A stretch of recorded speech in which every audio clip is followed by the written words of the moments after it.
Hi friends, welcome to easy tricks YouTube channel. ఈ వీడియోలో మనం అథమెటిక్లో భాగంగా పర్సంటేజ్ పార్ట్ 3 చూద్దాం ఫ్రెండ్స్. ప్రీవియస్ పార్ట్స్ చూడని వారు ఎవరన్నా ఉంటే ఈ వీడియో కింద డిస్క్రిప్షన్లో లింక్స్ ఉంటాయి, చూడండి. స్టార్ట్ చేద్దాం. First question. In an election between two candidates, one got 55% of the total valid votes, 20% of the votes were invalid. If the total number of votes was 7,500, the number of valid votes that the other candidate got. ఇద్దరు అభ్యర్థులు పాల్గొన్న ఒక ఎన్నికలో చెల్లిన ఓట్లలో 55% ఒకనికి పడ్డాయి, 20% ఓట్లు మురిగిపోయినాయి.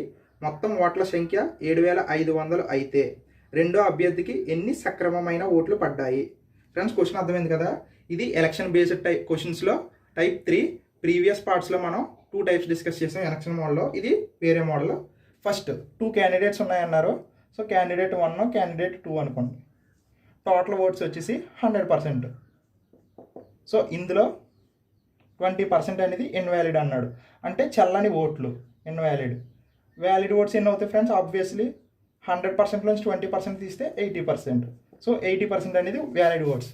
Invalid అంటే మనకి లెక్క రావు కౌంటు. సో ఈ వ్యాలిడ్ ఓట్సే ఇద్దరు క్యాండిడేట్స్ పంచుకున్నారు. ఫస్ట్ క్యాండిడేట్కి ఎన్ని వచ్చినాయి అన్నాడు? 55%. సో 55% వచ్చినాయి అన్నాడు. ఆబ్వియస్లీ సెకండ్ క్యాండిడేట్కి 45% వస్తుంది. సో ఇక్కడ 80లో 55% అంటే ఎంత ఫ్రెండ్స్? ఇది 80లో 55% అంటే 44. 80లో హాఫ్ వచ్చి 50, 40, ఇందులో హాఫ్ వచ్చి 4. సో 44. నెక్స్ట్ ఇది 44 అయితే 80లోంచి 44 తీస్తే 36. సో 44 పార్ట్స్ వచ్చేసి ఫస్ట్ క్యాండిడేట్కి, 36 పార్ట్స్ వచ్చి సెకండ్ క్యాండిడేట్కి వచ్చినాయి అనుకోండి ఫ్రెండ్స్. మనకి టోటల్ 100 పార్ట్స్ ఇచ్చాడు, అంటే టోటల్ ఓట్స్ వచ్చి మనకి 7,500 అన్నాడు. సో అదర్ క్యాండిడేట్, ఇతను ఫస్ట్ క్యాండిడేట్ అయితే ఇతను అదర్ క్యాండిడేట్. ఈ అదర్ క్యాండిడేట్కి ఎన్ని అంటే 36 పార్ట్స్ ఎన్ని? సో క్యాన్సిలేషన్ చేద్దాం friends. 2 zeros 2 zeros. 36 into 75. 36 into 75. 2,700. Option A. Friends, ఈ క్వశ్చన్ మనకి ఈ మల్టిప్లికేషన్ రాలేదంటే ఇక్కడ మనకి 36 కనబడుతుంది కదా ఫ్రెండ్స్. ఈ 36 అనేది 9 మల్టిపుల్. సో ఆప్షన్లో 9 మల్టిపుల్ ఏదో చెక్ చేయండి. First 2,700 is 9 multiple. Yes. B 2,900. No. C 3,000. No. D 3,100. So option A is correct answer. ఒకవేళ క్యాలిక్యులేషన్ చేయడానికి టైం లేకపోతే మల్టిపుల్ చూడండి. Next question. In an election involving 2 candidates, 68 votes are declared invalid. The winning candidate secure 52% and wins by 98 votes. The total number of votes polled is. ఒక ఎన్నికలో ఇద్దరు అభ్యర్థులు పాల్గొనగా 68 ఓట్లు మురిగిపోయినాయి. గెలిచిన అభ్యర్థికి 52% ఓట్లు పడగా అతను మెజారిటీ 98 ఓట్లు. మొత్తం పోలైన ఓట్ల సంఖ్య ఎంత? ఫ్రెండ్స్, ఇది ఎలక్షన్ టైప్లో నెక్స్ట్ మోడల్. సో ఇక్కడ ఇద్దరు క్యాండిడేట్స్ ఉన్నారు ఫ్రెండ్స్. సో టోటల్ ఓట్స్ మొత్తం కలిపి 100% అనుకోండి. ఇందులో విన్ అయిన క్యాండిడేట్కి 52% వచ్చినాయి ఫ్రెండ్స్. విన్ అయిన క్యాండిడేట్కి 52% వచ్చినాయి. ఆబ్వియస్లీ అదర్ క్యాండిడేట్కి ఎంత వచ్చినట్టు? 48%. సో అక్కడ మనకి 68 ఓట్స్ అనేవి ఇన్వాలిడ్ అన్నాడు. సో ఇది కొంచెం పక్కన పెట్టింది. నెక్స్ట్ డిస్కస్ చేద్దాం. ఫస్ట్ ఈ ప్రాసెస్ చూద్దాం. 52% winning candidate, 48% losing candidate. So వీళ్ళిద్దరికి డిఫరెన్స్ వచ్చి ఎంత పర్సెంటేజ్ ఫ్రెండ్స్? 48కి 52కి డిఫరెన్స్ వచ్చి 4%. సో ఈ డిఫరెన్స్ వచ్చేసి ఎంత ఇచ్చాడు ఫ్రెండ్స్? 98 ఓట్స్. 98 ఓట్స్ అంటే ఈ విన్నింగ్ క్యాండిడేట్ వచ్చి మెజారిటీ వచ్చి 98 ఓట్ల తేడాతో నగ్గాడు. సో ఇక్కడ ఈ డిఫరెన్సే కదా ఫ్రెండ్స్ ఇది అవుతుంది. సో 4% 98 అయితే టోటల్ 100% ఎంత? క్యాల్కులేట్ చేయండి friends. 98/4 into 100. 4 25 times. 98 25 times. 98 100 times is 9,800. 98 100/4 divided by 4 అని చేయొచ్చు, ఇంటూ 4 అని చేయొచ్చు. మనకి ఇచ్చేస్తాను friends. 9 2s 8, 18, 4 4 16. So 2450 is the total 100% of the votes. But ఇక్కడ ఇన్వాలిడ్ అనేది 68 ఉన్నాయి కదా ఫ్రెండ్స్. సో ఈ ఓట్స్ తీసుకొచ్చి ఇక్కడ యాడ్ చేయాలి ఫ్రెండ్స్. మనం ఇక్కడ ఫస్ట్ ఈ 68ని ఇందులో మనం తీయలేదు. సో అందుకని ఇక్కడ 68ని లాస్ట్ని యాడ్ చేస్తున్నాం. సో యాడ్ చేస్తే 8 1 5 2 2518. So option C is correct answer. Next question. A student secures 90%, 60% and 54% of marks in the test papers with 100, 150 and 200 respectively as maximum marks. The percent of his aggregate is 100, 150, 200 వరుస మార్కులు గరిష్టంగా ఉన్న 3 test పేపర్లలో 90%, 60%, 54% మార్కులు ఒక విద్యార్థికి రాగా అతనికి అగ్రిగేట్ పర్సంటేజ్ ఎంత వచ్చింది? ఫ్రెండ్స్, ఇది మన నార్మల్ లైఫ్లో చెక్ చేసే పర్సంటేజ్. ఫ్రెండ్స్, ఒక స్టూడెంట్ ఉన్నాడు. ఆ స్టూడెంట్కి ఒక టెస్ట్ జరిగింది. అందులో 3 పేపర్స్ ఉన్నాయి. ఫస్ట్ పేపర్ వచ్చేసి 100 మార్క్స్కి, సెకండ్ పేపర్ వచ్చేసి 150కి, థర్డ్ పేపర్ వచ్చి 200కి. సో ఇక్కడ ఫస్ట్ పేపర్లో వచ్చి 90% మార్క్స్ వచ్చినాయి, సెకండ్ పేపర్లో వచ్చి 60% వచ్చినాయి, థర్డ్ పేపర్లో వచ్చి 54% వచ్చినాయి. సో టోటల్ ఎంత పర్సెంట్ వచ్చింది ఓవరాల్గా అడుగుతున్నాడు.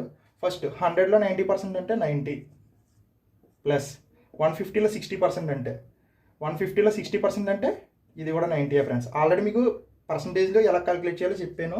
సో 150లో 60% అంటే 90, 200లో 54%, 200లో 50% వచ్చి 100, 4% అంటే 8, 100 ప్లస్ 8 ఈజ్ 108. సో ఇది సమ్ చేస్తే ఇది 90 ప్లస్ 90 180, 180 ప్లస్ 108 288. సో ఆ అబ్బాయికి వచ్చిన మార్క్స్ ఏంటంటే 288. టోటల్ మార్క్స్ వచ్చేసి 288 బై ఓవరాల్ స్కోర్ ఇది 200, ఇది 150, ఇది 200, టోటల్ వచ్చి 350, 450 పర్సంటేజ్ కాబట్టి ఇంటూ 100. క్యాన్సిలేషన్ చేయండి friends. 0 0 5 2 times, 5 9 times, 9 3 times, 2 times, 32 into 2 64. So answer is 64%. Next question. If x% of y is the same as 4/5 of 80, then the value of xy. Friends, ఈ type simplification ఎలా చేయాలో చూద్దాం. ఇది కూడా percentage type లాగా వస్తుంది. x% of y is same as the 4/5 of అంటే into అన్నాను కదా 80. దెన్ xy వాల్యూ ఎంత అని అడుగుతున్నాడు. సో దీన్ని మనం సాల్వ్ చేస్తే xy వాల్యూ వస్తుంది. x% of y అంటే x/100 into y is equal to 4/5 into 80.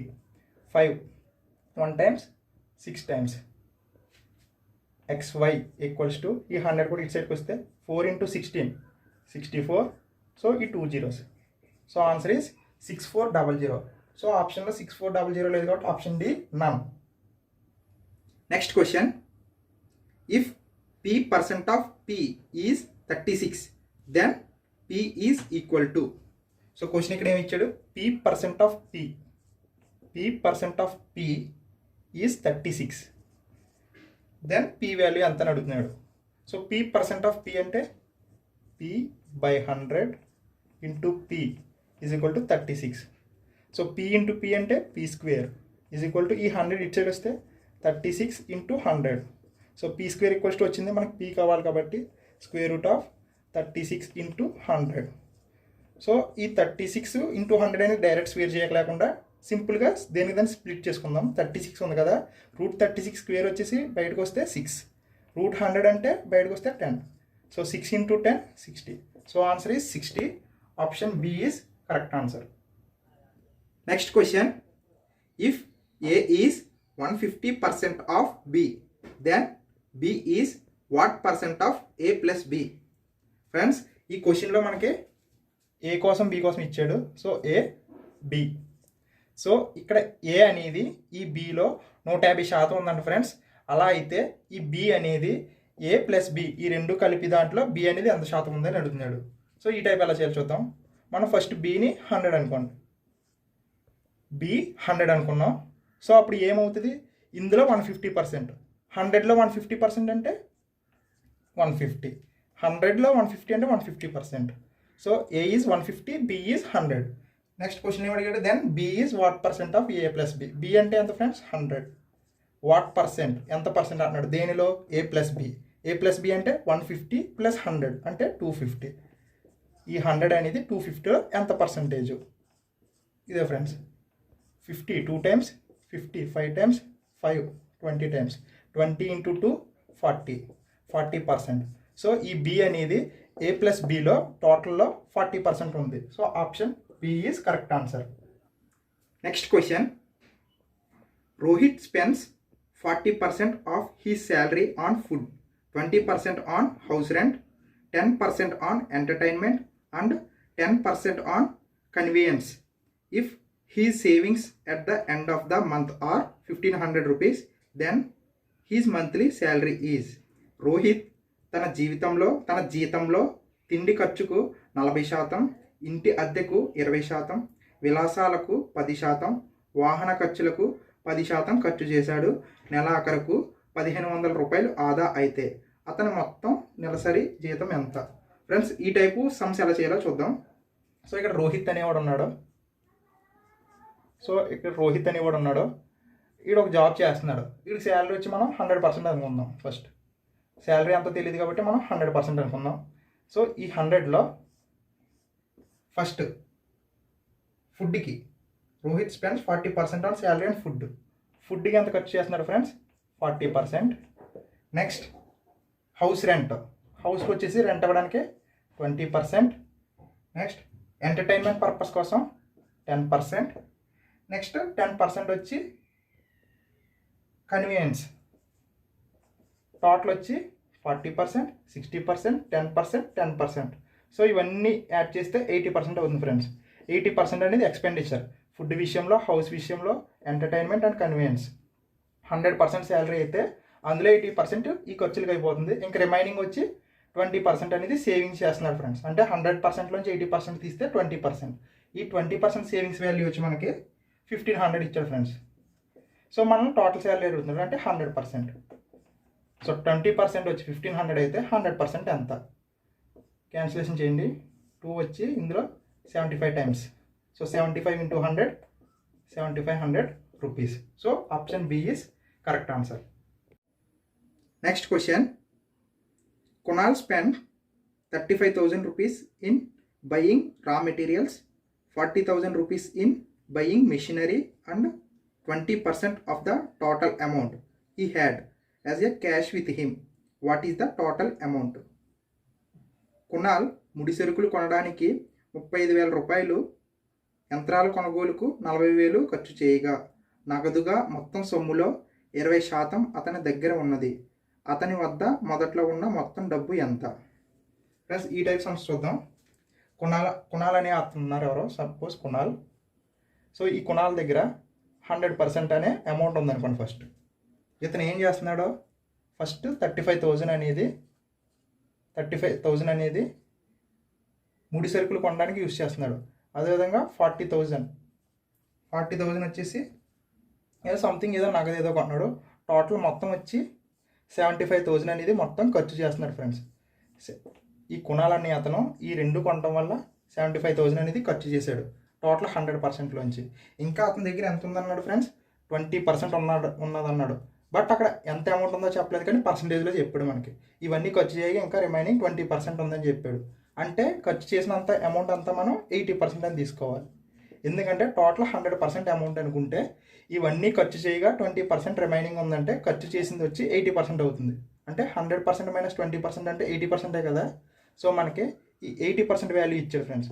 80% value వచ్చేసి 75,000. సో 100% వాల్యూ ఎంత? టోటల్ అమౌంటే కదా అడిగాడు. సో దీన్ని క్యాలిక్యులేట్ చేద్దాం. 75,000/80 into 100. 0 cancel. 8 9 times, 3 times, 7 times, 5 times. So answer is 93750. So option D is correct answer. Total amount starting ఎంత ఉంది friends? 93,750 రూపాయలు. Friends, మనం ఈ క్యాలిక్యులేషను ఇలా చేయలేకుండా ఆప్షన్స్ బట్టి వెళ్దామని ట్రై చేశాను. ఇక్కడ 75 ఉంది కదా ఫ్రెండ్స్. ఈ 75 అనేది 3 మల్టిపుల్. కింద ఎక్కడ డినామినేటర్లో 3 మల్టిపుల్ లేదు కాబట్టి ఆప్షన్ 3 మల్టిపుల్ అవుతుంది. ఆప్షన్ 6 ఇస్తే first cannot be, second cannot be, third 9, can be 5, 3, 9, 7, 5, 12, 9. So 2 options ఉన్నాయి ఫ్రెండ్స్. అందుకే నాకు మల్టిపుల్ వర్క్ అవ్వలేదని క్యాలిక్యులేషన్ చేశాను. Option D is correct answer. Next question. 405 sweets were distributed equally among children in such a way that the number of sweets received by each child is 20% of the total number of children, how many sweets did each child receive? మొత్తం పిల్లల సంఖ్యలో 20% సంఖ్యకు సమానంగా ప్రతి విద్యార్థికి వచ్చేటట్లుగా 405 స్వీట్లను పిల్లలందరికీ సమానంగా పంచారు. ప్రతి పిల్లవాడికి ఎన్ని స్వీట్లు ఇచ్చారు? సో ఫ్రెండ్స్, ఈ క్వశ్చన్ ట్రై చేద్దాం. సో ఇక్కడ 405 స్వీట్స్ ఉన్నాయన్నాడు ఫ్రెండ్స్. సో ఈ 405 స్వీట్స్ని కొంతమంది పిల్లలకి పంచాడంట. సో అవి ఎంతమంది పిల్లలు ఉన్నారో తెలియదు. వాళ్ళకి పంచగా ఆ ఎంతమంది పిల్లలు ఉన్నారో అందులో 20% అనేది ఒక్కొక్క పిల్లవాడికి వచ్చింది అంటున్నాడు. సో మనం ఒక్కొక్క పిల్లవాడికి ఎక్స్ స్వీట్స్ వచ్చినాయి అనుకుందాం. సో ఇక్కడ 405 స్వీట్స్ ఉన్నాయి, ఒక్కొక్క పిల్లవాడికి ఎక్స్ స్వీట్స్ వచ్చినాయి అనుకున్నాం. అప్పుడు ఇది మొత్తం ఏమవుతుంది ఫ్రెండ్స్? నెంబర్ ఆఫ్ చిల్డ్రన్ వస్తారు. ఇదంతా కూడా నెంబర్ ఆఫ్ చిల్డ్రన్ కింద కౌంట్ అవుద్ది. సో ఈ వాల్యూ అనేది 20% అంటున్నాడు ఫ్రెండ్స్. ఈ వాల్యూ అనేది 20% అంటున్నాడు ఈ స్వీట్స్కి. అంటే ఇదంతా కూడా ఎక్స్ అనుకోండి. అర్థమైంది కదా ఫ్రెండ్స్? ఇవి టోటల్ 405 స్వీట్స్. ఈ స్వీట్స్ అన్నీ ఒక్కొక్క పిల్లవాడికి ఎక్స్ స్వీట్స్ వచ్చినాయి అనుకుంటే మొత్తం స్వీట్స్ బై ఒక్కొక్క పిల్లవాడికి ఎన్ని స్వీట్స్ క్యాలిక్యులేట్ చేస్తే మనకి ఇదంతా కూడా ఎంతమంది మెంబర్స్ ఉన్నారో వస్తుంది ఫ్రెండ్స్. ఇందులో 20% అనేది మళ్ళీ ఎక్స్ అని చెప్తున్నాడు, అంటే సేమ్ నెంబర్ వస్తుందని చెప్తున్నాడు. దీన్ని క్యాలిక్యులేట్ చేస్తే ఆన్సర్ వస్తుంది ఫ్రెండ్స్. 2 2 2 5 5 81 టైమ్స్. సో ఎక్స్ ఇట్స్కి వస్తే X square equals to 81, X equals to 9. So answer is option A 9. Friends, ఇది కాన్సెప్ట్. మీకు ఇది అర్థం కాకపోతే ఆప్షన్ బేస్డ్ కూడా వెళ్ళొచ్చు. ఫర్ ఎగ్జాంపుల్ మనం 405 స్వీట్స్ తీసుకున్నాం కదా, ఒక్కొక్క పిల్లవాడికి 9 స్వీట్లు వచ్చినాయి అనుకుందాం. సో 9తో క్యాన్సిల్ చేయండి, 45 వస్తుంది. సో ఇది 45 చిల్డ్రన్ అనుకోండి. ఈ 45 చిల్డ్రన్ అంటే ఇందులో 20% అనేది 9 అవ్వాలి. ఇందులో 10% అంటే 4.5, 20% అంటే 9. So answer A is correct answer. ఒకవేళ మీరు ఆప్షన్ బి చెక్ చేసుకున్నా పర్లేదు. 405/15 క్యాన్సిల్ చేస్తే 5 3 times, 5 8 times, 1 times, 3 27 times. So ఇక్కడ 27 చిల్డ్రన్స్ అని వచ్చారు. ఈ 27 చిల్డ్రన్స్లో 20% అనేది మనకు 15 అవుతుందా? లేదు కదా. 27లో 20% అంటే 5.4. So option be wrong answer. So అదేవిధంగా చెక్ చేస్తే సి డి కూడా రాంగ్ ఆన్సర్. మనం కాన్సెప్ట్ ప్రకారం వెళ్తే డైరెక్ట్గా ఎక్సలెంట్ గుంచేస్తే ఇలా వచ్చింది. ఆప్షన్ బేస్ చేసుకున్న ఏ 9 correct answer. So answer 9. Next question. The sum of the number of boys and girls in a school is 150. If the number of boys is x, then the number of girls becomes x% of the total number of students. The number of boys is. ఒక స్కూల్లో బాలబాలికల మొత్తం సంఖ్య 150, బాలుర సంఖ్య x అయితే మొత్తం విద్యార్థులలో x%గా బాలికలు ఉన్నారు, అయినా బాలుర సంఖ్య ఎంత? సో ఈ సమ్ సాల్వ్ చేద్దాం ఫ్రెండ్స్. ఒక స్కూల్ ఉంది, ఆ స్కూల్లో బాయ్స్ గర్ల్స్ ఉన్నారు. ఆ స్కూల్ టోటల్ స్ట్రెంత్ వచ్చి 150 అన్నాడు.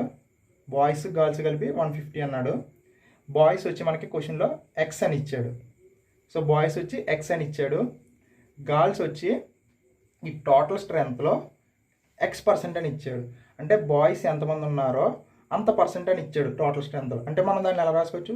x% of 150. సో బాయ్స్ వచ్చి ఎక్స్, గర్ల్స్ వచ్చి ఈ x% ఆఫ్ టోటల్ స్ట్రెంత్. ఇదంతా కలిపి టోటల్ స్కూల్. ఇలా బాయ్స్, ఇలా గర్ల్స్, టోటల్ స్కూల్. సో ఈ ఈక్వేషన్ సాల్వ్ చేద్దాం ఫ్రెండ్స్. x ప్లస్ x% అంటే x/100 into 150 equal to 150. Cancellation చేద్దాం. 25 4 టైమ్స్, 25 6 టైమ్స్. సో 4ని గుణించండి. 4 ఇంటూ x 4x ప్లస్ ఈ 6x ఈక్వల్స్ టు ఈ 4 ఇటు సైడ్కి పంపుదాం. 4 into 150, 4 into 100 400, 4 into 50 200, 400 plus 200 600. So ఇక్కడ 4x ప్లస్ 6x అంటే 10x. 10x equals to 600. So x equals to 60. So boys ఎంతమంది ఉన్నారు friends? 60. Option C is correct answer. Friends, ఇది జనరల్ మెథడ్. ఎగ్జామ్లో మనకి ఈ మెథడ్ వర్క్ అవ్వదు. మోస్ట్లీ మనం ఆప్షన్స్ బట్టి వెళ్దాం. బాయ్స్ గర్ల్స్ అని తీసుకోండి. ఫస్ట్ ఆప్షన్ ఏ తీసుకోండి. బాయ్స్ 40 అని తీసుకోండి. టోటల్ స్ట్రెంత్ ఎంత మనకి 150. బాయ్స్ని 40 తీసుకుంటే గర్ల్స్ ఎంతమంది ఉన్నారన్నారు? బాయ్స్ ఎంతమంది ఉన్నారో ఆ పర్సెంట్ టోటల్ స్ట్రెంత్లో ఉండాలని చెప్పాను. అంటే ఇక్కడ 40 ఉంది కాబట్టి ఈ 150లో 40% ఎంతో గర్ల్స్ ఎంతమంది అవ్వాలి. సో 150లో 40% అంటే ఎంత? 150లో 10% వచ్చి 15, 20% అంటే 60, 30, 40% అంటే 60. 150లో 40% అంటే 60. సో ఇప్పుడు మనం బాయ్స్ని గర్ల్స్ని కలిపితే 150 వస్తుందో లేదో చూడండి. 40 + 60 అంటే ఇక్కడ 100 వచ్చింది. So option A is wrong answer. ఇప్పుడు ఆప్షన్ బి చెక్ చేయండి. బాయ్స్ 50 తీసుకున్నాను. సో ఇప్పుడు గర్ల్స్ ఇక్కడ 50 ఉన్నారు కాబట్టి ఈ టోటల్ స్ట్రెంత్లో 50% ఉండాలి గర్ల్స్. అంటే 150లో 50% అంటే ఎంత ఫ్రెండ్స్? 75. సో ఇప్పుడు యాడ్ చేయండి బాయ్స్ ప్లస్ గర్ల్స్. 50 + 75 అంటే 125. సో 125, 150 టాలీ అవ్వలేదు కాబట్టి రాంగ్ ఆన్సర్. ఆప్షన్ సి 60 తీసుకోండి బాయ్స్. గర్ల్స్ అనేది టోటల్ స్ట్రెంత్లో 60% ఉండాలి. 150లో 60%. 150లో 60% అంటే 90. సో ఇక్కడ బాయ్స్ 60, గర్ల్స్ 90. టోటల్ 60 + 90 అంటే 150. సో 150, 150 టాలీ అయింది కదా friends. So option C is correct answer. Next question. In an examination, n number of questions, a student replied 15 out of the first 20 questions correctly. Of the remaining questions, he answered 1/3 correctly. All the questions have the same credit. If the student gets 50% marks, the value of n is. n ప్రశ్నలు ఉన్న ఒక పరీక్షలో మొదటి 20 ప్రశ్నలలో 15 ప్రశ్నలకు సరైన సమాధానాలు రాశాడు. మిగిలిన ప్రశ్నలలో 1/3వ వంతు సరైన సమాధానాలు రాశాడు. అన్ని ప్రశ్నలకు సమాన మార్కులు. ఆ విద్యార్థికి 50% మార్కులు వస్తే n విలువ ఎంత? ఫ్రెండ్స్ ఇక్కడ ఒక ఎగ్జామ్ జరిగింది. ఆ ఎగ్జామ్లో n క్వశ్చన్స్ ఉన్నాయి.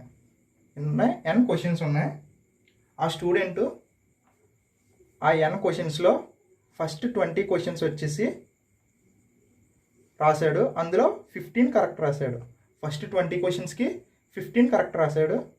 నెక్స్ట్ రిమైనింగ్ క్వశ్చన్స్లో 1/3 ఆఫ్ n - 20 అంటే మనకి n ఎంతో తెలియదు కాబట్టి అందులోంచి 20 తీస్తే రిమైనింగ్ క్వశ్చన్స్. ఈ రిమైనింగ్ క్వశ్చన్స్లో 1/3 ఇదంతా కలిపి టోటల్ అతనికి వచ్చిన మార్క్స్ ఎన్ని అంటున్నాడంటే 50% ఆఫ్ టోటల్ మార్క్స్. టోటల్ క్వశ్చన్స్లో ఎన్ని ఉన్నాయి అందులో 50% వచ్చింది అన్నాడు. అంటే 50% ఆఫ్ n. ఇంకొకసారి చెప్తున్నాను ఫ్రెండ్స్. ఫస్ట్ 20 క్వశ్చన్స్కి 15 కరెక్ట్గా రాశాడు. అంటే 15 మార్క్స్ వచ్చినాయి. Next remaining questions. మనకి రిమైనింగ్ క్వశ్చన్స్ ఎన్నో తెలియదు కాబట్టి టోటల్ క్వశ్చన్స్లోంచి అటెంప్టెడ్ క్వశ్చన్స్ తీసేస్తాం. అంటే టోటల్ n క్వశ్చన్స్లోంచి 20 క్వశ్చన్స్ తీస్తే n - 20 ఇవి రిమైనింగ్ క్వశ్చన్స్. ఇందులో 1/3 కరెక్ట్గా రాశాడు. సో ఇవన్నీ కరెక్ట్ చేస్తే లాస్ట్కి 50% వచ్చినాయి టోటల్ క్వశ్చన్స్లో. సో ఈ ఈక్వేషన్ ఇది ఫ్రెండ్స్ సాల్వ్ చేద్దాం. 15 + 1/3. సో 15 + 1/3 n - 20 = 50% అంటే 1/2 n. సో 2ని ఫస్ట్ 3ని మల్టిప్లై చేయండి. 45 + n - 20 = ఈ 3ని ఇచ్చాడు పంపండి. 2n/3n/2. సో ఇప్పుడు ఈ 2ని ఇచ్చాడు పంపండి. 2ని మల్టిప్లై చేయండి మొత్తం. 2 × 45 అంటే 90 + 2 × n అంటే 2n - 2 × 20 అంటే 40 = 3n. సో ఇది సాల్వ్ చేస్తే n వాల్యూ అనేది మనకి 50 వస్తుంది ఫ్రెండ్స్. బట్ ఇదంతా కూడా మనం ఎగ్జామ్లో చేయకూడదు. ఇది మీకు కాన్సెప్ట్ అర్థం అవడం కోసం చెప్పాను. మనం ఇలాంటి క్వశ్చన్స్ ఎప్పుడు ఆప్షన్స్ బేస్ చేసుకుని వెళ్దాం. ఫస్ట్ ఆప్షన్ ఏ తీసుకోండి. ఫస్ట్ 15 క్వశ్చన్స్ తీసుకున్నాడు కదా. నెక్స్ట్ టోటల్ వచ్చేసి n అన్నాడు. మనకి n ఎంతో తెలీదు. సో మనం n అనేది 20 తీసుకున్నాం. అంటే మనకు ఆన్సర్ అడిగేది కూడా n కాబట్టి సో n అనేది 20 అవుతుంది ఇక్కడ. సో ఇక్కడ ఆల్రెడీ మనకి 15 అంటే 20 క్వశ్చన్స్కి 15 వచ్చినాయి అన్నాడంటే 20కి 20 అయిపోయినాయి కాబట్టి ఇక్కడ 20 అవ్వే అవకాశం లేదు ఫ్రెండ్స్. నెక్స్ట్ ఆప్షన్ బి తీసుకోండి. మనకు ఆల్రెడీ 20 క్వశ్చన్స్లో 15 కరెక్ట్ అయిపోయినాయి. 40లోంచి 20 తీస్తే ఇంకా 20 క్వశ్చన్స్ ఉంటాయి. దీంట్లో 1/3 అన్నాడు. 1/3 ఆఫ్ 20 అంటే ఇది కరెక్ట్ అవ్వదు, పాయింట్లో వస్తుంది కాబట్టి ఆప్షన్ బి కూడా కాదు. సో ఇప్పుడు ఆప్షన్ సి చూడండి. ఆల్రెడీ 15 క్వశ్చన్స్ అనేవి కరెక్ట్ అయిపోయినాయి 20కి అవుట్ ఆఫ్. నెక్స్ట్ ఇక్కడ 50 క్వశ్చన్స్ తీసుకుంటే టోటల్ అందులో 20 క్వశ్చన్స్ రాశాడు. 50లోంచి 20 తీస్తే ఇంకా రిమైనింగ్ 30 ఉంటాయి ఫ్రెండ్స్. ఈ 30 అనేది 1/3 అన్నాడు. 1/3 కరెక్ట్ పెట్టాడంట. అంటే 1/3 కరెక్ట్ అంటే 3 10 టైమ్స్. సో ఇది ఇక్కడ వచ్చి ఇది 15, ఇక్కడ 10 అంటే 25 అయ్యింది. టోటల్ క్వశ్చన్స్ 50 అన్నాను కదా, ఇందులో హాఫ్ క్వశ్చన్స్ కరెక్ట్ అయినాయి. కరెక్టే కదా ఫ్రెండ్స్, 50లో హాఫ్ అంటే 25 కదా. So option C 50 is correct answer. Next question, A scored 30% marks and failed by 15 marks. B scored 40% marks and obtained 35 marks more than those required to pass. The pass percentage is A 30% మార్కులు పొంది 15 మార్కులు తేడాతో తప్పాడు. Pass అవడానికి అవసరమైన మార్కుల కంటే 35 మార్కులు ఎక్కువ వచ్చిన బికి 40% మార్కులు వచ్చాయి. అయినా పాస్ శాతము ఎంత? ఫ్రెండ్స్, ఈ టైప్స్ మనం ప్రీవియస్ పార్ట్స్లో డిస్కస్ చేసాం. కాకపోతే ఇది దానికి కొంచెం ఎడిషనల్ డేటా యాడ్ అయ్యి లెవెల్ 2 క్వశ్చన్ ఫ్రెండ్స్, కొంచెం హై లెవెల్. సో డిస్కస్ చేద్దాం. ఏ బి అనే ఇద్దరు స్టూడెంట్స్ ఉన్నారు. ఏకి ఎగ్జామ్లో 30% మార్క్స్ వచ్చాయి ఫ్రెండ్స్. సో ఇతనికి 30% మార్క్స్ వచ్చినా సరే ఇతను ఫెయిల్ అయ్యాడు. ఎన్ని మార్క్స్ తేడాతోటి? 15 మార్క్స్ తేడాతోటి. అంటే 30% మార్క్స్ వచ్చినాయి, అయినా ఇంకా 15 మార్కులు తక్కువ అవడం వల్ల ఫెయిల్ అయ్యాడు. ఇక్కడ బి ఏంటంటే బికి 40% మార్క్స్ వచ్చాయి, ఇతను పాస్ అయ్యాడు. ఇతనికి పాస్ మార్క్స్ కన్నా ఎన్ని ఎక్కువ వచ్చినాయి మార్క్స్ అంటే 35 మార్క్స్ ఎక్కువ వచ్చినాయి. సో ఏకి 30% మార్క్స్ వచ్చినాయి, 15 మార్కులు తక్కువ రావడం వల్ల ఫెయిల్ అయ్యాడు. బికి 40% మార్క్స్ వచ్చినాయి, 35 మార్కులు ఎక్కువ రావడం వల్ల 40% వచ్చినాయి. సో ఇప్పుడు మనకి వీళ్ళిద్దరికి డిఫరెన్స్ తీసుకోండి ఫ్రెండ్స్, ఏకి బికి. సో ఏకి 30% వచ్చింది, బికి 40% వచ్చింది. సో డిఫరెన్స్ వచ్చి 10%. సో 10% వచ్చి, సో ఇక్కడ దీనికి డిఫరెన్స్ 35 డిఫరెన్స్ 15 అంటే 35 మైనస్ ఆఫ్ -15 అంటే 50 ఫ్రెండ్స్. 35 మైనస్ ఆఫ్ -15 అంటే 35 + 15 50 అవుతుంది. So 10% is 50. సో ఇక్కడ మనకి 1% వచ్చేసి 5 అవుతుంది. అంటే 1% వాల్యూ వచ్చి 5 మార్క్స్. సో ఇక్కడ మనకి ఏ అనేవాడు ఎన్ని మార్కులు తేడాతో తప్పాడు? 15 మార్క్స్తో తేడాతో తప్పాడు. సో ఇక్కడ 5 మార్కులు వస్తే 1% ఎక్కువ వస్తుంది. సో ఇక్కడ 15 మార్కులు తక్కువ వచ్చినాయి కాబట్టి 15 మార్కులు అనేది 3%కి ఈక్వల్ అవుతుంది ఫ్రెండ్స్. ఒకవేళ ఏకి ఈ 15 మార్కులు వస్తే ఎంత యాడ్ అవుతుంది పర్సంటేజ్? 3% యాడ్ అవుతుంది. సో పాస్ అవడానికి ఎంత పర్సంటేజ్ అవుతుంది? 30% + 3% అంటే 33%. So answer is option A is correct answer. Next question, the price of a table is 400 rupees more than that of a chair. If 6 tables and 6 chairs together cost is 4,800 rupees, by what percent is the price of the chair is less than the table? కుర్చీ కన్నా 400 రూపాయలు table ఖరీదు ఎక్కువ. 6 tables 6 కుర్చీలు కలిపి మొత్తం 4,800 ఖరీదు అయితే టేబుల్ కంటే కుర్చీలు ఎంత శాతం తక్కువ? ఫ్రెండ్స్, ఇక్కడ మనకి టేబుల్ అండ్ చైర్. సో ఇక్కడ మనకి చైర్ అనేది, టేబుల్ అనేది ఈ చైర్ కన్నా 400 రూపీస్ ఎక్కువ అని చెప్పాడు. సో చైర్ వచ్చేసి మనకి X రూపీస్ అనుకుంటే, టేబుల్ వచ్చేసి 400 రూపీస్ ఎక్కువ కాబట్టి X మీద 400 రూపీస్ ఎక్కువ అని చెప్పాడు. ఇప్పుడు ఏం చెప్పాడు? 6 టేబుల్స్ అండ్ 6 చైర్స్. 6 టేబుల్స్ అంటే 1 టేబుల్ ఖరీదు వచ్చి X + 400. 6 టేబుల్స్ కాబట్టి 6X + 2400. 6 tables plus 6 chairs. 6 chairs is 6X. Total some వచ్చి 4,800 అన్నాడు ఫ్రెండ్స్. సో దీన్ని క్యాలిక్యులేట్ చేద్దాం. 6X + 6X 12X. 12X equals to ఈ 2400 ఇటు సైడ్ తీసుకొచ్చేద్దాం. 4800 - 2400 is 2400. So X equals to 200. So number of chairs, chair cost వచ్చి 200 friends. మనల్ని ఏం అడిగాడు ఇక్కడ? పర్సంటేజ్ అడిగాడు. చైర్ 200 అయితే టేబుల్ వచ్చి 200 మీద 400 ఎక్కువ అన్నాడు. సో ఇది 200 అయితే టేబుల్ వచ్చి 200కి 400 కలిపితే 600 అవుతుంది ఫ్రెండ్స్. చైర్ కాస్ట్ వచ్చి 200, టేబుల్ కాస్ట్ వచ్చి 600. సో ఈ చైర్ అనేది టేబుల్తో పోల్చుకుంటే ఎంత తక్కువ పర్సెంట్ అని అడిగాడు. సో డిఫరెన్స్ వచ్చి 400 కంపేర్ విత్ టేబుల్ 600 × 100 క్యాన్సిల్ చేస్తే 2 3 టైమ్స్ 2 200 టైమ్స్. సో 200/3 అంటే 66 2/3%. ఫ్రెండ్స్, ఇప్పటి వరకు పర్సంటేజ్లో కాన్సెప్ట్ బేసిక్స్ నుంచి మీడియం హై లెవెల్ వరకు క్వశ్చన్స్ డిస్కస్ చేసాం ఫ్రెండ్స్. నెక్స్ట్ వీడియోలో రిమైనింగ్ హై లెవెల్ క్వశ్చన్స్ కూడా డిస్కస్ చేద్దాం. Thank you.